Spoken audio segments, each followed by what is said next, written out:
Hi guys, this is Rainer9203 and this is going to be my tournament report for Vanguard Nationals 2012. I made the top 8 in the double elimination in the main event, and I then made on day 2 in the team tournament. My team went 4-1 and I went 5-0 in my team. I was the number 1 player on my team, so I won all 5 matches, which was really good. And then in the free fight, I went 5-0 as well. So over the weekend, in all the competitive matches I played, I went 18-1. Just a bit annoyed that I lost in the top 8, but it does happen. It is Vanguard. It's the way it goes sometimes. But I'm just going to give you a quick rundown of what happened, and yeah, that's pretty much it. And just tell you what my good matchups were. Round 1, I played against Spike Brothers, which was Andy Thompson from Glasgow, from Spellbound. I think he's mainly Spellbound anyway. I can't remember the specifics of most of these games, but I just remember that it was a bit tit for tat, but ended up just being able to plus so much, and I think that one was when I got a crit in. Next up against was a Royal Paladin. Yeah, I think I played two Royal Paladins in a row, and they were both, I don't remember them, so there can't be much interesting happening in them, which was a bit annoying, but hey ho. Round 4, it was either 3 or 4 of the Angel Feather matchup that I'm just about to talk about. That was probably the toughest matchup of the weekend. The guy I was playing up, I think it was David Donegan, I think that was his name. He was a really, really good player. He knew what he was doing with his Angel Feathers, but I think the only issue with him in that match was that he was paying too much attention to what I was doing and not enough attention to what he was doing himself. He was too worried with the stack and my triggers and everything. He was concentrating too much on that and not enough on what he was doing himself. He ended up making a really bad misplay and left himself 1 card short to be able to guard with, where if he got the right card he'd probably won, and I might not have done what I did. After that I can't remember his name, but he had 4 names to his name. Really nice guy. I played him several times over the weekend, but I can't for the life of me remember his name, which is really annoying. But he played Pelennor Golds, and it was really, really close match. That one wasn't. I played him 3 times over the weekend, but in that match I ended up going. He misrode 1 turn and then still managed to keep coming at me. But I managed to get, just because I had so much advantage from being a turn up, it helped. That was all that happened in that one. Then I played a Soulless Oracle Think Tank match. The guy misrode on the first. No, he managed to ride the first one, and then had to ride a high speed Bracky on his grade 2. So he couldn't use the Lulu's effect when he rode the grade 3 because he had a Spike Brother and Soul rather than Oracle Think Tank. So that kind of hurt him, but that's the way it goes sometimes. If you play hybrid decks, it can occasionally hurt you. I then played 1 Garmor Easel Beat kind of deck, which I ended up beating. I can't remember the details of that one. And then round 8 I played a feature match, which when I can find when it's been uploaded, I'll link it in somewhere where I might download it and re-upload it to my channel or something. But that was again, I can't remember the guy's name, but it was against Duke. It was the only Duke match I played in the main event, and I won. But I kept making horrible misplays, just forgetting the CEO charge, and I think I might have forgotten to put a heal trigger back in, so the guys had to remind me to do it.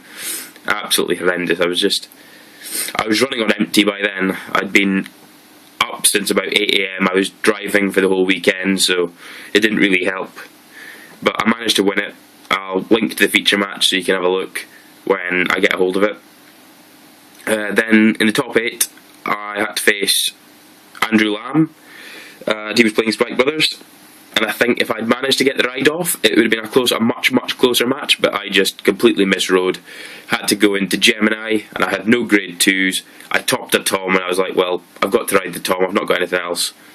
And then after that I had no rear guards I could call, and he just kept battering me. I didn't get any triggers in my damage, so there wasn't much I could do with that. I lost in about 5 minutes, but that was just purely because I misrode.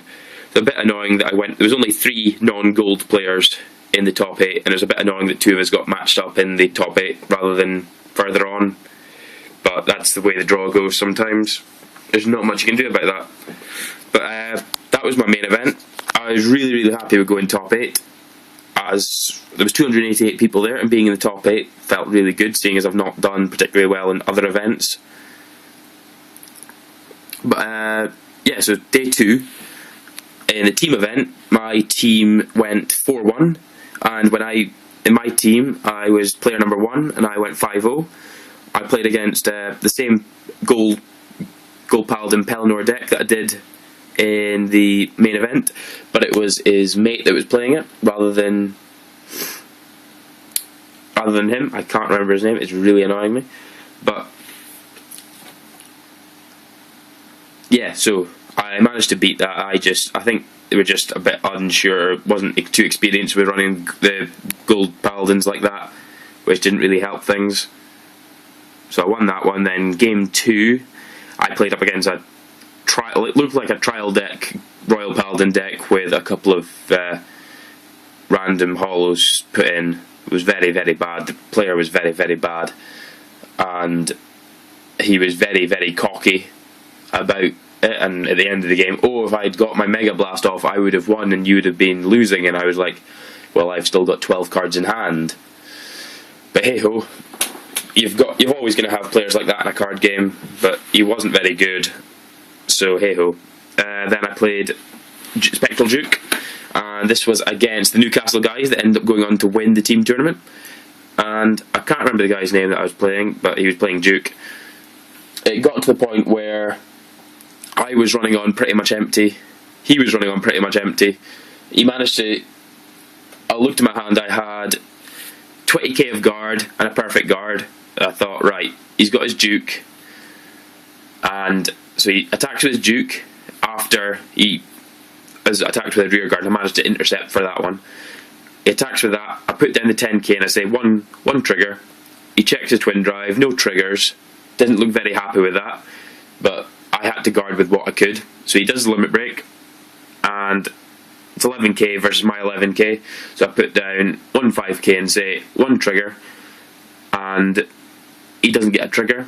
He really looks a bit annoyed after that, and he had a Vivian with a 7k boost, so I had to use perfect guard to guard that.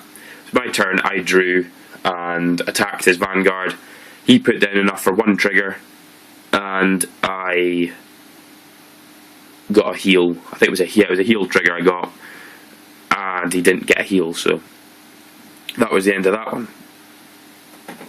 Then the next round I played Vich Klutenberg, I think his name. He's from Holland. It was him and Luke Quincy's team, and I was playing against Vich and he was playing Duke. And I think I managed to win that one reasonably easy. I can't remember the specifics of it. And then round 5 I played a mirror of Oracles, and he completely misrode and I rode perfectly, so I won. It wasn't much else to tell you about that one. And then the free fight, I played against my mate Andy. He was running his Royal Paladins at this point because he got a bit fed up of running Duke all weekend. So I managed to win that one really easily because it's a really good matchup. And then I played a Great Nature deck where I ended up riding CEO and decided, right, I'm having way too much fun here, I'm just going to troll a bit. So I ended up uber soul charging CEO to get its Mega Blast off, and I attacked a rear guard with it, and it was on 24 just so I knew I would get the Mega Blast off. Got the Mega Blast. I ended up having 15 cards in hand and then managed to attack for game after that. I don't know how I managed to win that because I just kept... I think I ripped I got several heals because I kept on annoying my mates because I had one Sphere Magus at that point, and they were all like... I was just trolling every single time I ripped a heal. It was a Sphere Magus. I found it amusing anyway. And then I played Ginger Chris's Soulless Oracle Think Tank, and I think we both realised in that one that it's an alright deck, but it's not as good as Tsukiyomi. It's not really got a a strategy to it as such. This has got the strategy of a control deck. You can control your opponent by getting advantage, but with Soulless I felt that you're just trying to hit. When you have to ride the Coco, and then all you're doing is drawing 3 cards. I know you're doing almost the same thing with this, but this is doing it differently, and I prefer this way, just because you get the potential +1 with the ride chain. I don't know. I don't like the Soulless build. I prefer this one. I don't know if there's going to be some more support for the Soulless stuff when the extra booster comes out or not, but I prefer this build. It's done me well, so I wasn't complaining. I then played Ian Balfour from Cardendon, or Lochgelly, or Fife, or whatever you want to call it, and he was running Duke. We decided that we'd have a match just because. I think it was just because we were both bored, and decided that I won it 2-1, but we just put it down as my win because I won the first one. And then I played the guy from Essex with the really long name again, and I beat his Gold Paladin Pelennor build. Really easy. It was closer that time because he rode properly, but that pretty much sums this one up. I'll put up another video later with the other deck, the other video I was going to put up. So I'll catch you then. This is Rainer1903.